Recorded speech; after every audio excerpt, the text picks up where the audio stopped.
On paper, Patricia Neal should have been one of those tragic Hollywood cautionary tales the industry loves. Promising actress, scandalous affair with Gary Cooper, a few good roles, then a slide into booze, bitterness, and oblivion. Instead, she became something far more unsettling, the woman who refused to die on cue.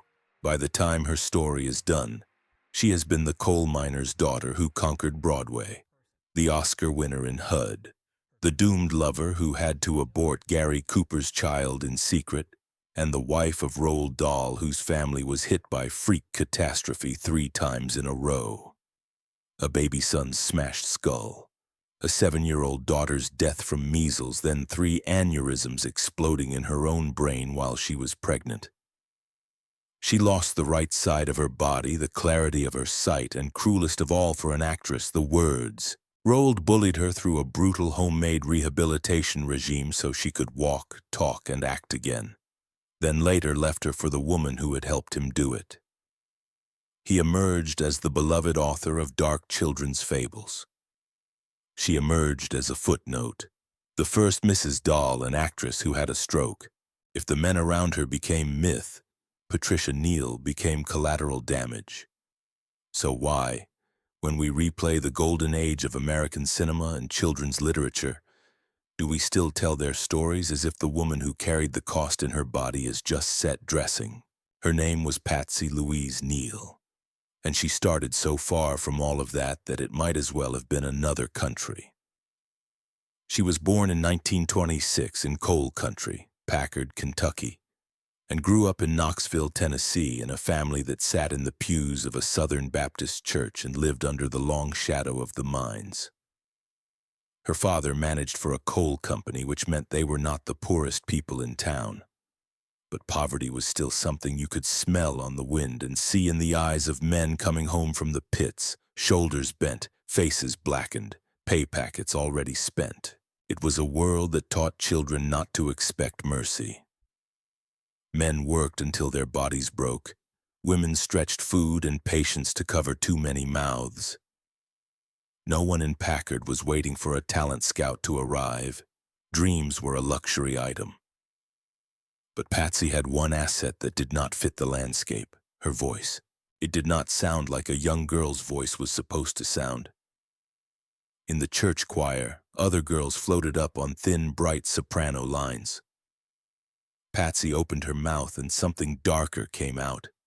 A low, husky contralto that seemed too old for her face, carrying a vibration like it had bounced off rock walls underground before it reached the rafters. When she read scripture aloud, the congregation turned to look.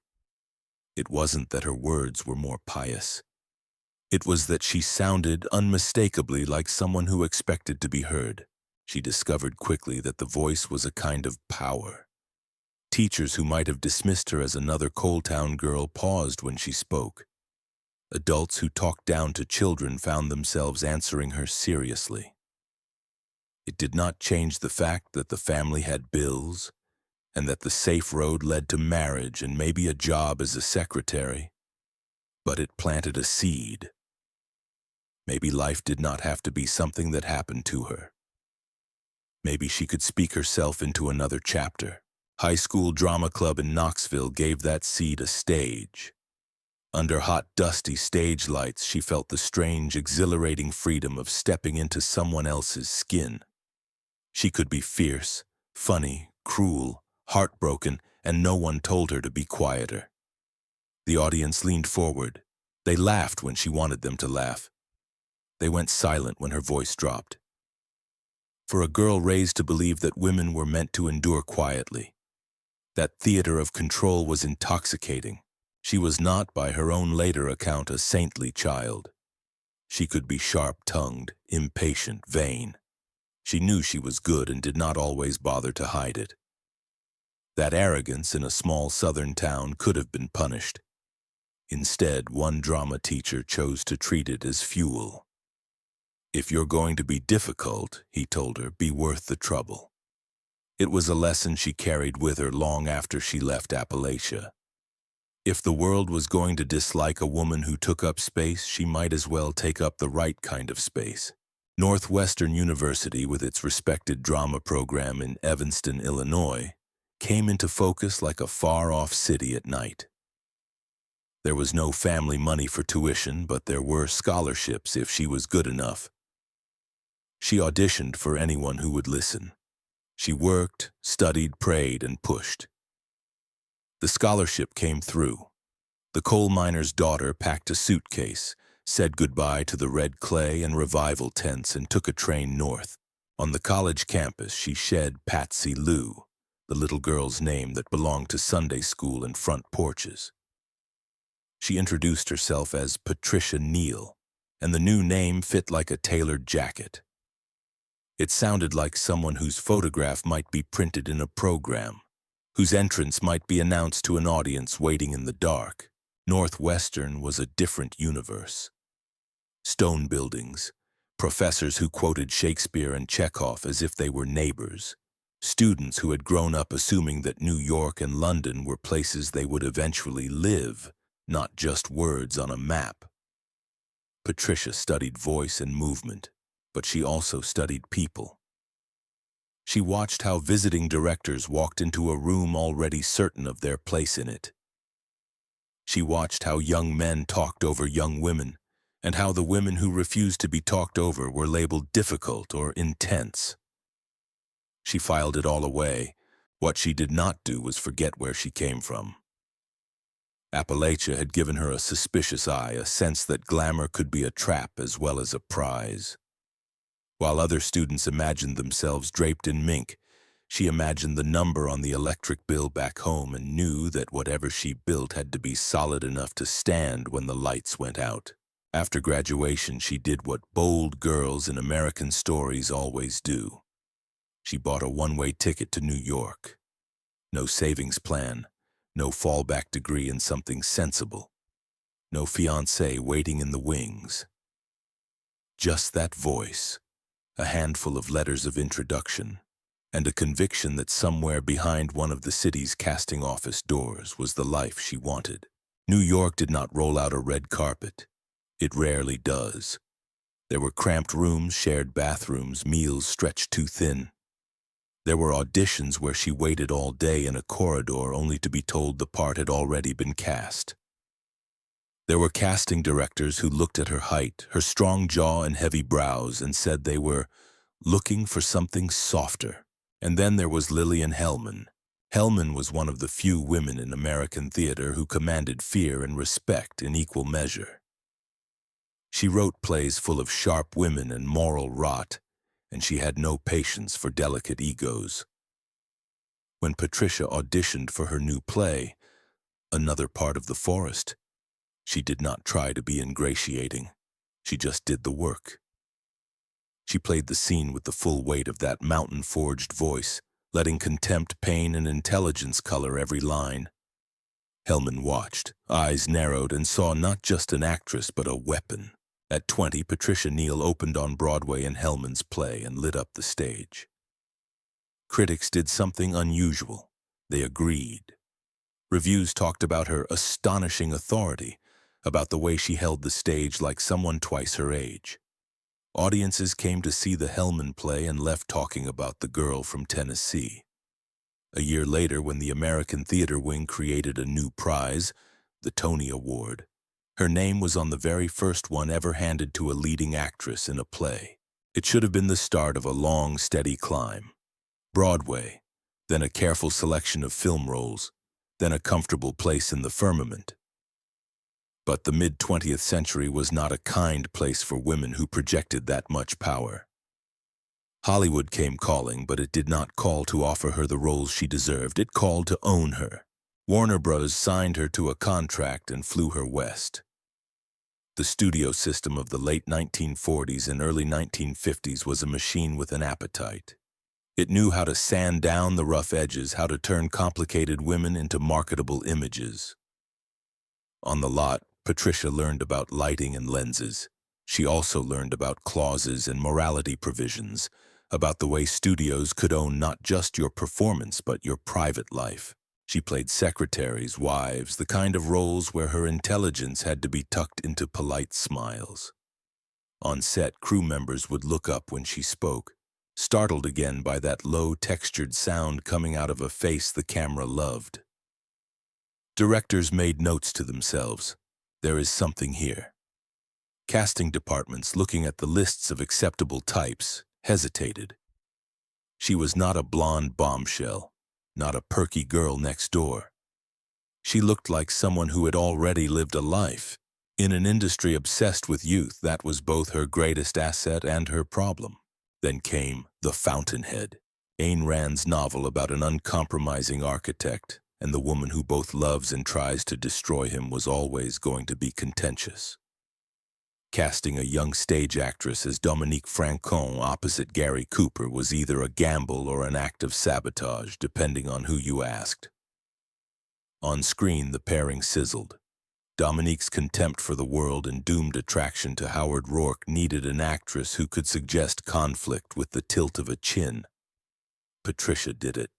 She matched Cooper's star power with something rawer, more dangerous. For once, Hollywood used exactly what she had instead of trying to sand it down. Off-screen, the chemistry that made producers nervous became an affair that made columnists salivate. Cooper was 46, married, and one of the most beloved men in America. She was 21, newly famous, and in love. To be a young woman in love with a powerful married man is to stand in front of a moving train and tell yourself you can outrun it. She moved anyway. There were phone calls in the middle of the night, clandestine meetings, promises whispered with the urgency of people trying to make a separate universe in hotel rooms. There were also long stretches of waiting, of being told he could not come, that he had obligations, that things were complicated. When she became pregnant, all that complication crashed into one blunt fact. Here was a life growing inside her. Here was the part of the story you could not keep off the books. Cooper panicked. The studios panicked on his behalf. The narrative of Gary Cooper as loyal family man could not accommodate a baby with a 20-something co-star. Pressure rolled down on her, not him. She was taken to a doctor. The procedure was done quietly, efficiently, invisibly, as if feelings could be scraped out as easily as tissue. She went home and bled and understood on a level no script had yet required her to play what it meant to be expendable. For the rest of her life, she would talk about that decision with a mixture of guilt and fury. Guilt for the life that never was, fury that no one around her seemed to think his reputation should bleed alongside her body. The country that would one day argue endlessly about family values had, in that room, made its priorities perfectly clear. The affair limped on for a while. It is hard to switch off obsession simply because the credits have rolled. But something in her had been permanently marked. The same industry that tutted at the young woman's poor choices continued to hire the older man. She was branded unofficially as trouble. When the roles thinned, she did not publicly rage. Rage would have confirmed every whisper. She did what the coal miner's daughter in her always did. She looked for work elsewhere. She took supporting roles in serious films, the pragmatic housewife in The Day the Earth Stood Still, watching the skies while Americans fretted about aliens and communists, and went back to the stage when she had to. She kept moving forward one part at a time, even as the path that might have led smoothly upward splintered into detours. The man who would rewrite the script of her life completely arrived, not on a set but at a dinner party. Roald Dahl did not look like a savior. He was tall, sardonic, with the slightly broken body language of a man who had survived war and never quite relearned how to relax. He had been a fighter pilot, an intelligence officer, and was now improbably making a name for himself as a writer of vicious little short stories about ordinary people getting exactly what they deserved. He was not impressed by Hollywood glamour. This was part of the charm. To a woman who had seen how quickly adoration could turn to condemnation, indifference was oddly attractive. He teased her, argued with her, treated her like an equal in conversations about politics and literature. He saw the toughness under the actress' persona and admired it. She saw in him a man who could build a different kind of life, one where her worth did not depend on studio executives' moods. They married in 1953 and moved to England, to a village called Great Missenden, and an old house that would soon be full of children and manuscripts. Roald set up a writing hut at the bottom of the garden, a little shed where he sat in a sleeping bag with a board across his lap. Long yellow legal pads balanced on it, and wrote stories about giant peaches and chocolate factories and cruel adults undone by their own sins. Patricia turned herself into an English country wife, complete with vegetable patch and muddy boots without ever quite losing the stance of a woman ready to step back in front of a camera. For a while, the narrative finally looked straightforward. They had Olivia, then Tessa, then Theo. Patricia took roles that could be shot around the school holidays, traveling back to the States to work with Elia Kazan on A Face in the Crowd, with Marlon Brando on One-Eyed Jacks, and with Audrey Hepburn in Breakfast at Tiffany's. On that film, she crossed paths with Truman Capote, who had dreamed up Holly Golightly as a Southern stray reinventing herself in New York and who loathed almost everything Hollywood was doing to his story. He took one look at Patricia, the drawl she could summon when she wanted, the combination of woundedness and steel behind her eyes, and decided she was the only person on the set who felt like a real New York survivor rather than a fantasy. In his gossip-soaked, acid-tongued way, Capote would later point at her across a table and say, "That one's the Thoroughbred. The rest are ornaments." He meant it as a compliment and a curse. He recognized in Patricia the thing he tried to write into Holly, a woman who has taken every bad turn a city can throw at her and still walks down the street as if it belongs to her. The difference was that Holly was fiction, protected by the page. Patricia had to do it in real time with no author to arrange the lighting. She came home from those shoots, took off the gowns, and stepped back into a kitchen where children needed feeding and bills needed paying. Stardom in her version was not champagne and fur coats every night. It was memorizing lines with a baby on her hip, flying economy when the studio would not pay for first class, and returning to a village where the locals cared more about the weather than her latest review. Then in quick succession, the universe showed its teeth. Theo was 4 months old in December 1960 when a taxi in New York smashed into his pram. The nanny pushing it was thrown aside. The pram flew into the air. The baby's skull hit the road. At the hospital, doctors explained hydrocephalus with diagrams showing how fluid was building up in the boy's brain, how shunts would have to be installed to drain it. Shunts clogged. Theo screamed. Nurses tried to reassure Patricia. There were procedures. There were percentages. None of that changed the sound of her child's pain. Roald responded by declaring war on the equipment. Instead of folding into grief, he went on the offensive against design flaws, calling neurosurgeons and toy makers, sketching valves, demanding better. He could not control fate, but he could perhaps control the hardware. This was the beginning of the Roald Dahl till valve, a device that would eventually be fitted into thousands of children's heads around the world. For Patricia, the experience etched another line into an already crowded ledger. Once again, a vulnerable body in her care had become a battleground. Once again, there had been a moment when she stood in a corridor listening to doctors argue and understood that the decision was not really hers. 2 years after Theo's accident, Olivia came down with measles. It should have been routine. Childhood illnesses were, for many families, a grim but unremarkable rite of passage. Olivia's fever spiked. Her headaches became screaming. Within days, she was delirious, then unconscious. Measles encephalitis had set in. Nothing the doctors did changed the trajectory. Patricia and Roald watched their 7-year-old's body shut down. Grief settled over Gypsy House like a permanent fog. Roald wrote and raged.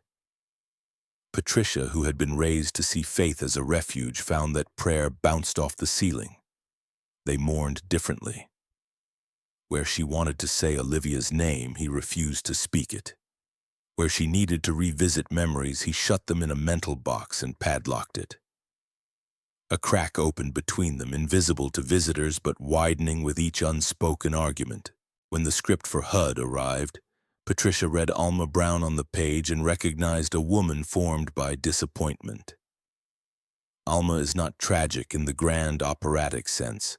She is tragic in the way millions of women are. There is more to her than the town allows. She is too smart for the work she is doing, too aware of the men around her to be taken in, and yet she still hopes dimly for something like kindness. On set with Paul Newman, Patricia poured every unprocessed emotion into Alma's weary sarcasm, into the way she held her shoulders, into the resigned, half-amused way she parried male attention she knew would go nowhere good.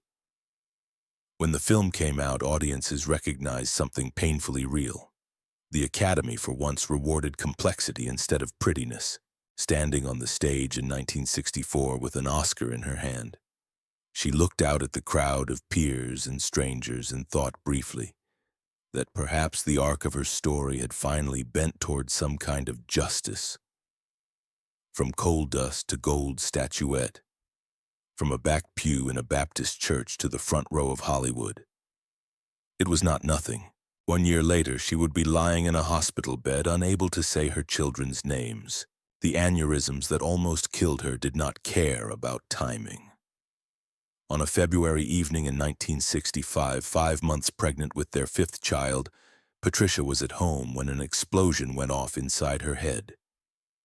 There was no siren, no warning, just a lightning bolt of pain and then a curtain. 3 weaknesses in the walls of arteries in her brain, invisible on any mirror, had swollen and burst. In London, doctors opened her skull, clipped vessels, monitored swelling. She lay in a coma, her hair shaved away, her famous face pale and slack. Roald sat at her bedside, watching machines breathe for her. Friends talked in hushed voices about what would happen to the children. Producers quietly recast roles they had hoped she would play. In Los Angeles, someone at a trade paper decided the odds were bad enough to justify moving her to the obituary page.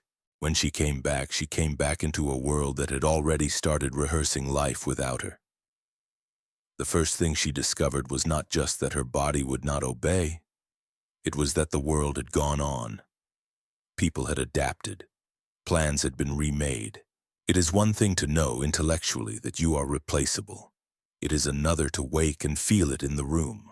Words, once her most reliable tools, were scattered. She reached for cup and found only an inarticulate sound. She tried to read and found that the letters might as well have been carved in a language she had never seen. The right side of her body was heavy and strange.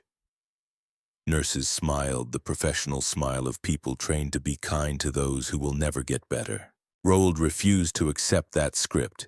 His response combined love, control, and cruelty in roughly equal measure. He brought her home and announced that she would recover because he would not tolerate any other outcome. He banned self-pity from the house like a contraband substance. He set up drills, exercises, punishments. If she mispronounced a word, he barked it back at her until she got it right. If she tried to retreat into silence, he confronted her with noise. To outsiders, it looked like bullying. To her, inside the fog, it was often unbearable. She cried, raged, tried to push him away. But underneath the anger, the coal miner's daughter understood the logic. No one was coming to save her. There was only work, so she worked. She spelled out simple words on blocks with her children. She dragged her uncooperative leg across floorboards, fell, and got up again. She sat at the kitchen table, sweat on her forehead, forcing her tongue and lips to shape sounds that had once come effortlessly. The girl who had once commanded a church with her voice now celebrated the first time she managed to say tea without stumbling. In August, against odds and medical predictions, she gave birth to Lucy. Nurses cried. Doctors shook their heads and called it a miracle. For Patricia, lying in the hospital bed with a newborn on her chest and her skull still healing, it was something quieter and fiercer. Proof that her body, mutilated as it felt, could still do more than anyone expected. The decision to act again was not, for her, a symbolic victory. It was practical. Acting was what she knew how to do that could pay bills, that could justify her survival. When a script came for The Subject Was Roses, a domestic drama about a fractured family, she did not hesitate because she was afraid audiences would pity her. She hesitated because she did not know if she could remember the lines. On set, every day was an exam. Co-stars and crew watched carefully, trying to pretend they were not counting the missed cues. She leaned on a cane off camera. On camera, she leaned on the discipline drilled into her by years on stage and screen and by months at her own kitchen table. The performance that emerged was not the one she would have given at 35. It was something more scarred and more transparent. The pauses where she searched for words read on film as a woman thinking, not an actress struggling. Pain had nowhere to hide, so it stayed in her eyes and the camera recorded it. Another Oscar nomination followed, another round of headlines, another wave of people ready to turn her into a symbol of resilience, of grit, of the power of love. It would have been easy and profitable to lean into that role, to become America's favorite survivor, telling a pat story about how her husband's tough love had saved her. Reality was messier. Surviving the strokes had not fixed the marriage. It had revealed some of the fault lines more clearly. The same qualities enrolled that made him refuse to abandon her to institutional care, his intolerance of weakness, his need to control the narrative, made him a ruthless critic at home. He moved on emotionally long before he moved out physically. While journalists asked him how he had found the strength to nurse his wife back to health, he was quietly sharing his bed and his secrets with Felicity Crossland. When Patricia finally learned the full extent of the affair, it was less a single shattering revelation than the gradual coming into focus of something she had half seen out of the corner of her eye for years. Lissy's constant presence, the way Roald's tone softened when he spoke to her, the private jokes, the ease with which they moved around each other in the kitchen of the house where Patricia had learned to walk again. She had been faithful through the destruction of her career, the death of a child, and the implosion of her own brain. She had played the role of muse, nurse, and co-conspirator. Now she was being written out. The divorce in 1983 was not a tabloid circus. There were no plates thrown in public, no talk show tell-alls. There were legal negotiations, property divisions, and a woman in her late 50s packing boxes, moving back across the Atlantic to a country that barely remembered who she had been before the strokes. Roald married Lissy. Their local vicar presided. Guests toasted. The man who had once described life with Patricia as joyless set up a new household. It would be satisfying in a crude way to end his story there and let him sit forever in the role of villain. But life is rarely so tidy. He continued to write books that children devoured, books that told dark truths about adult cruelty in the language of grotesque fairy tale. He never fully escaped his own demons. He died in 1990 of a blood disease and complications at 74. Patricia did something harder than hating him. She kept talking to him for the sake of their children. She visited when he was ill. She accepted, if not exactly embraced, Lissy's presence as a fact. It was not saintly forgiveness. It was a pragmatic decision. Rage might feel better in the short term, but it did nothing for the people she still considered her responsibility. Settling in the United States again, she found that Hollywood had room, if not in abundance, for an aging actress with a famous story. She took character roles, mothers, grandmothers, tough old women, on television and in film. She told her story in interviews and on stages, not as a glossy, inspirational speech, but as a blunt accounting of what it costs to keep getting back up. She had been by then through enough actors' funerals to know how quickly the industry forgets. If she was going to be remembered, she wanted the record straight. She wrote an autobiography, frank and unsentimental, about abortion, adultery, strokes, and survival. She lent her name and energy to the rehabilitation center in Knoxville that bore her name, walking its corridors, showing by example that recovery did not mean returning to who you were before, but learning who you could be now. She sat with families in waiting rooms, the same plastic chairs she had once occupied, and let them see that the blankness in a loved one's eyes was not always the end of the story. In a therapy gym there, under fluorescent lights, a man in his 40s, face slack on one side from a recent stroke, struggled to raise his arm. The therapist encouraged him. He looked away, embarrassed by his own effort. Then he saw a tall, older woman at the far end of the room, moving slowly but without self-consciousness, practicing steps over a low obstacle. Someone whispered, "That's Patricia Neal, movie star. Had a stroke worse than yours." He watched her. She stumbled, corrected, tried again. The next day he came back. This, in the end, may be the truest measure of what she made of the ruins. Oscars tarnish, legends warp. But for every person who dragged a recalcitrant limb an extra inch because she had done it, for every former patient who looked at the plaque with her name and felt less alone, there was a legacy that could not be summarized in a line about being the first Mrs. Dahl. She lived long enough to see her story reframed slightly. Obituaries in 2010 did not just mention Gary Cooper and Roald Dahl. They talked about the valve that saved children's lives, the rehab center, the performances that still had the power to unsettle. They quoted that voice, older now, still raspy, still unmistakable, telling young actors that the business would break their hearts if they let it, and that they should do it anyway if they couldn't imagine doing anything else. Still, the imbalance persists. When we teach mid-century American cinema, we talk about Newman and Cooper, about Kazan and Kramer. When we hand Roald Dahl books to children, we talk about his imagination, his wicked humor, his hatred of bullies. When we gossip about Truman Capote's swans, we picture slim women in couture at black and white balls, their tragedies aestheticized into stories about glamour and melancholy. Somewhere in the background of all those frames is a woman from coal country whose brain bled so that everyone else's narratives could remain unblemished. The men around her got to be difficult geniuses.